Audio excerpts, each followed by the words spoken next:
What's up, everybody? It's Colton with Snap Into It, and today we're doing our first video on PTCGO. And basically, for those of you guys who don't know what it is, it's Pokemon's version of the trading card game, like their service that they offer for you. Every pack, you actually get the digital code that you can actually take into this game right here and open up packs, digital packs, that are exactly the same as whatever product you purchased. So like if you get a promo box or something like that, or like for example Maddie's birthday box opening, everything that came in that actually has codes that you could put in here and open up one more time, but all digitally. It allows you to build decks, do fun testing. It's free to play, which is nice. You can actually earn your way up the ladder. Like it's right here. You got the versus ladder, and what that does for you is you actually earn, like you can see right here, you go up by winning these little points right here, and the higher you go, the more rewards you get, like coins. Coins can buy you packs, or entry tickets can get you into tournaments. So if you're feeling really confident with the deck you built, you could actually enter it into a tournament to win more packs and more coins. It's just really cool, really fun, because when you get started, it's going to be kind of difficult to get going, but if you're just getting started, what I would recommend doing is actually sticking to the theme deck playlist, because it allows you to play with the decks that you can just like buy at the store. Like they're like 13, 14 bucks, something like that, and there you have, or everyone is limited to the same card pool, the same deck pool, and there's no customization, but they have a lot of options out there, because they actually can they have all the decks in the game from like way back when. So if you're feeling like I say, if you're new to the game, that's kind of the way to go to kind of work your way up the ladder as far as getting coins and getting more packs to open and build more newer, more meta relevant decks. So and they have different tiers, so the higher you go, obviously the more coins and packs you get. And then at the end of every season, I guess you could call it, the ladder situation, you can actually earn your way all the way up to a full art trainer, which these are just basically blinging out your deck. You can get this guy for close to nothing as far as like trade values and stuff like that. But anyways, I just want to give you kind of a brief little intro. And what we are doing is we're actually playing a little bit of Greninja Glaceon today.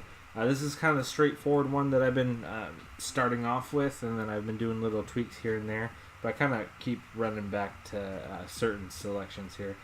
Basically, the main powerhouse of the deck is Glaceon GX. It has a 2 energy attack. It's one water and 2 colorless attack. It does 90 damage to the active and 30 damage to the bench. So it's really good at spreading damage across your opponent's field. For those of you guys that are coming from Dragon Ball, it's a little bit different. You can't attack all sorts of battle cards or all sorts of Pokemon. It's the active versus the active, kind of like the game where you have 5 Pokemon on your bench or in your backpack or whatever, but you could actually switch them out and whatnot. So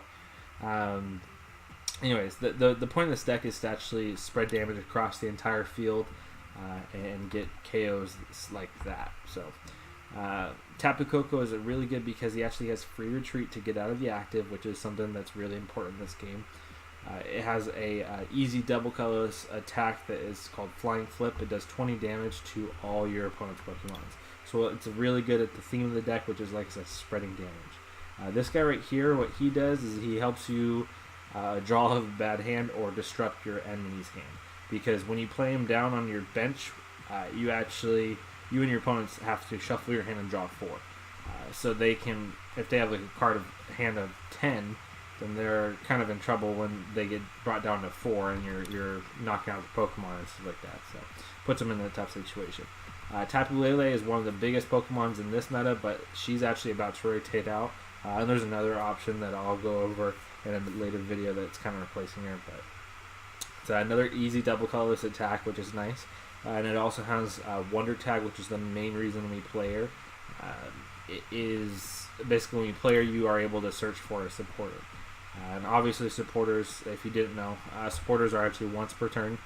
So if you have multiple supporters in hand, it can get kind of cloggy, but supporters are very, very powerful support cards. That's what they're called, supporters. But anyways, moving on to Pokemon, we play a 4-4-3 line of Greninja. Basically, when you evolve up to Frogadier, you put two damage counters on the board.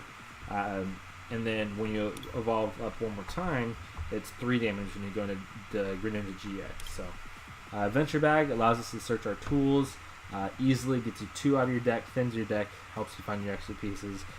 Energy Lotto is a searcher for like a tutor for energy. It could be special energy or water energy. Nest Ball is a simple consistency card, allows you to put your basic Pokemon on the bench. You have Pokemon Communication. You are a stage 2 deck, so you're trying to find the correct pieces at the correct time, so you could just swap out your cards with that. Rescue Stretcher. A lot of the times I actually use this for my Marshadow to get him back and play a late game essentially disruption right there. Timer Ball, once again, we're evolution deck, so we have to have a lot of our evolution pieces. Ultra Ball is the best Pokemon search card we have. It searches, you discard 2 cards out of your hand, you search for any Pokemon out there in your deck. So that's always nice. Brooklet Hill allows us to search our water basics, so it doesn't allow us to search our EV, unfortunately, but water basics and put them on the bench. So stadiums are kind of like field cards if you use Dragon Ball, but these are actually shared between both players. So if you lay one down and then your opponent lays a stadium as well, it bumps yours and overwrites essentially the stadium for in play. And the stadiums affect both players. So Copycat. It's our first supporter in the deck. It's essentially a shuffle draw to get whatever your opponent has in their hand. So you can actually play Copycat, and if they have a 10-card hand, you get 10 cards. That's always nice. Cynthia is the best draw supporter we have. We have 4 of her. Shuffle your hand, draw 6. Easy peasy. Guzma is the only gusting effect we have in this deck profile. This allows you to switch one of your opponent's bench Pokemon with your active, and one of your bench Pokemon with your active. So the last draw supporter and last supporter we have is Lily. It's basically really good on turn 1. After that, it's kind of just more support and consistency. With our adventure bag, we actually grab we have a few different tools, which is something we just attach to our Pokemon to give them extra benefits. Like, for example, a skateboard allows you to retreat if for free or out of special conditions for 1 less energy cost. So, like I said, Tapu Koko has free retreat, which is nice, but our Frogadiers and Froakies don't, and this allows them to get free retreat, so that's nice. Choice Bands allows us to hit the numbers and get the 1-hit knockouts on our opponent's active Pokemon. We play 4 DCE and 6 Water Energy. We're just trying to get it with Energy Lotto as far as our double colorless, but yeah. So we're going to hop into a game on the ladder and see how we do. If we get a decent matchup and see how it goes. Really would like to get a fire deck matchup, but it seems right now no one is playing that, unfortunately, because that's what this deck is built to counter, built to beat. It also beats down a lot of like low HP Pokemon deck, so there's always that aspect too. But yeah, it's just trying to get some good games with this. So I don't know why. Oh, I got a mulligan. Anyways. So those of you guys don't know, basically, our goal is to get Greninja out by going up the evolutions and spreading damage. Unfortunately, with Pokemon, you can only go up 1 evolution per turn, but we do play Glaceon, and with Eevee, the basic version of Glaceon, if you attach an energy to it, it allows you to search your deck and evolve that turn instantly. So you can actually get Glaceon out turn 1, which isn't normal. So, and I say that, and we don't get it. So.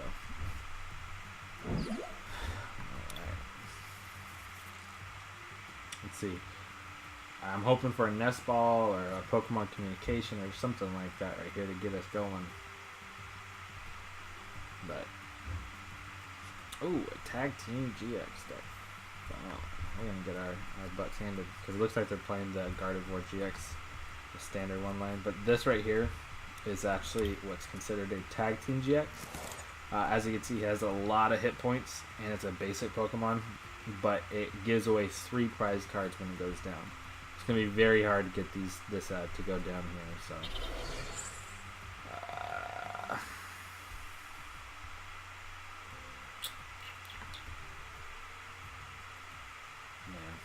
Yeah, we're struggling here. This is a really kind of a bricky start. So, retreat. Try to get out Lutini. Lutini only has 1 retreat cost, but that's one retreat that maybe we could avoid. Or 1 energy we could avoid on their main Gardevoir here. It's very likely that they... What's this? Opponent Pokemon now confused, flip coins. Oh wow. Okay. So they can get this in 1 single turn. Ugh, this is... We need something to draw out of this, like just straight up. We are bricking. Oh, thank goodness. Straight brick. Okay. I like this, because now I get the, start putting some damage on. I'm gonna put it on our active. That's killing me. We still don't even get to get a knockout, but oh, we don't get anything because our attacks of our things cost 1 more. Oh,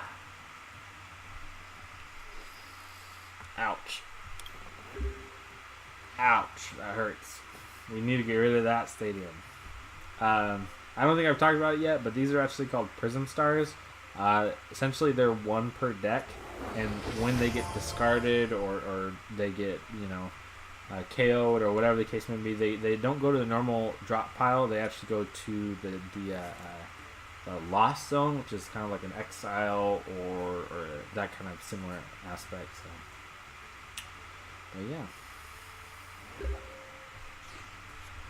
All right. So, what's the question here? Yeah, I think we're going to do this. Evolve into him. Let's spread some damage to Curlia. I think that's right. Because there's no way we're knocking that thing out. Not anytime soon. So, I think that's the best play there. We're going to attach this. We're going to basically search for our Tapu Lele, which allows us to get a draw supporter and hopefully get out of this mess. So, looks like our opponent's in kind of a similar trouble. They don't have any energy, so we're not trying to play like a Marsh Out or anything like that to disrupt their hand, because their hand seems to me like they're having a rough time. They have this stadium, which is helping them survive, but let's see. Yeah. Alright, cool.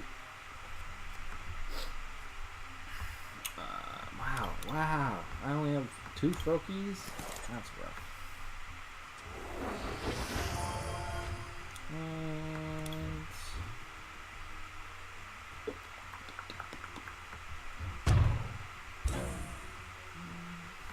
just the reason I'm playing this to help thin out the deck, and I'm not going to because we flip tails like a goof. Man. And we're just gonna haze slash. Nope, we don't want to shuffle our only good attacker. Is he feeding us prizes or is he gonna evolve? Lady. 4 basic energy. Smart. There you go. Help him get into his Sylveon and find the pieces he needs and thin out his deck. That was actually a pretty good play, because now he gets to search for his 3 of any cards and put them in his hand. Unfortunately that's his attack for the turn, but actually he doesn't have to show me either.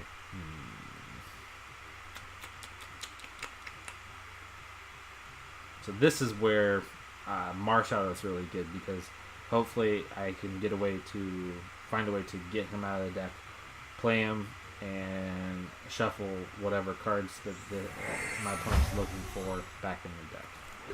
I wouldn't mind a copycat because I would get a lot of cards right now. Nothing. I already knew that.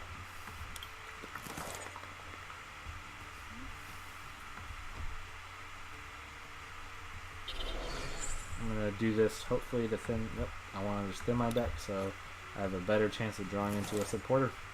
That's all it is.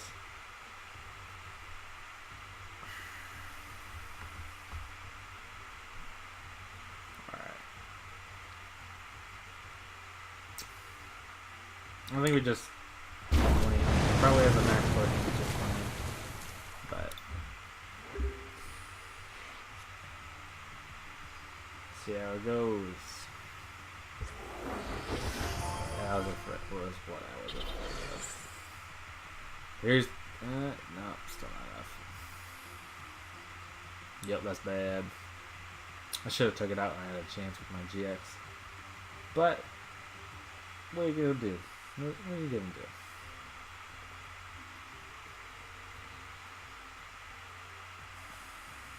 I'm really wondering if he has a max potion or something like that to keep his little chain he has going. Because if he max potion, he's building that guy up for sure. So he'd give me the knockout on this one.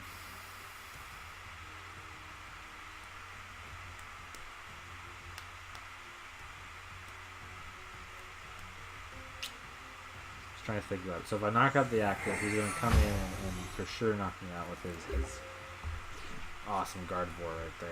Oh, that's killing me.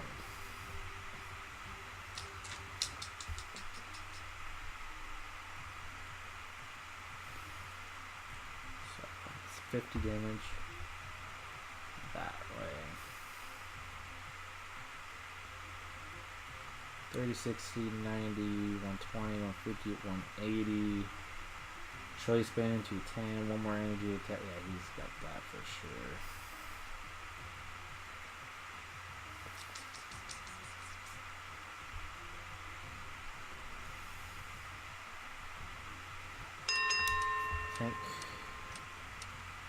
I think this is the best play. Wait. Yeah. We're gonna use our GX attack for the game on this guy. There's a chance that she could heal all of it. But what is this? What? That is rude. You know what's actually fun to me is I think now I could attack him with...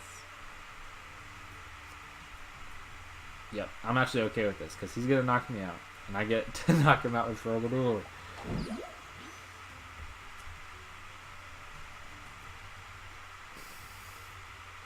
I get to knock him out with Frogadier right now. Oh my gosh. That's so satisfying. That's actually like really satisfying right now. Because... normally I would not be able to attack him with any of my EXs or GXs that have abilities. And that's actually like all my Pokemon. But so this should be interesting. I can't believe we're gonna get a knockout at GX with Frogadier. And we get a Disrupt. Okay. I'm a fan of this.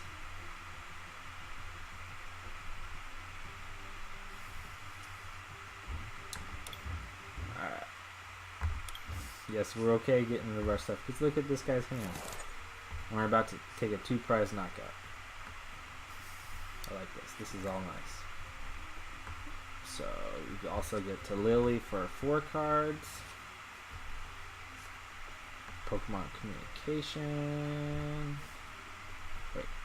I don't think I have any targets I want. Yeah, so I do. No. Yeah. No. We'll just hold it. I'll attach this. Water Drip for knockout. So I'm hoping to draw Froakie. Well, that's what I was hoping for.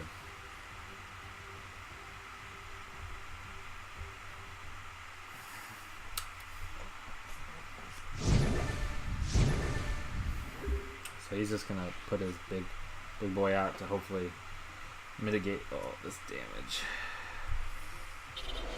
Ooh, I like that.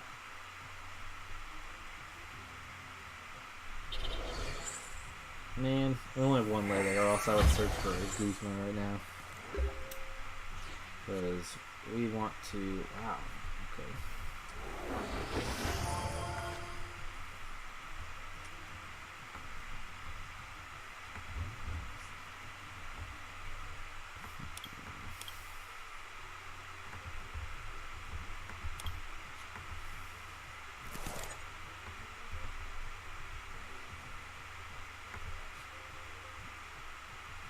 Alright, we're gonna go big into this play. If we don't get it, we don't get it. But if it works, it's gonna work really well. Because this guy is the biggest threat we have. That's the biggest threat against us, I should say. Because if he gets another one of those water energy, yes, never punished. Oh my gosh. That's some serious luck right there. Didn't even do any math or anything like that. We're just gonna knock it out. Bench, put some damage on the active. This is looking good. This is looking good. There's another Proki. You evolve on.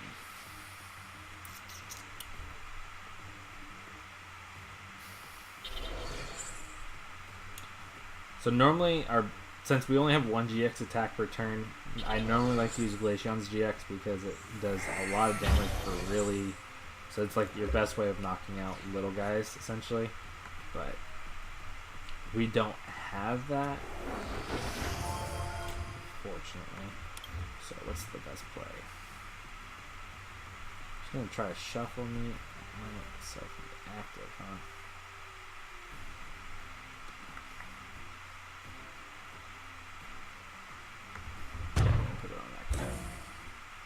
Actually, that was dumb. I should be trying to bring this guy down. Yep, that was dumb. Whatever. Yes. Oop.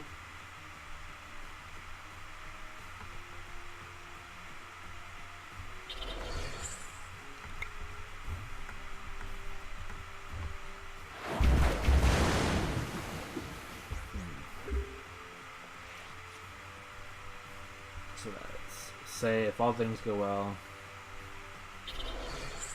How many draw spores do I have? Got one Lily in deck, 3 Cynthia. I don't know if all of them are in deck, but we should have at least 3 Cynthia. Yeah, I was expecting that one. But luckily we loaded up this guy, ready to go. Wow. The luck is real. Let's see, how many water energy do we have left in the deck? 1. Wow. And we have 1 energy left, so that's nice. So we are gonna have to try to get some lucky plays going on here. You know what? We'll get that guy out of our hand. Maybe. Are we lagging? Whew. I thought we were for a second. At the end of the day, if we get a water, we win. That luck is real. We're just gonna go straight up for the knockout and get it over with. We would have got 3 prizes if we had them, so. And there's 2 more water.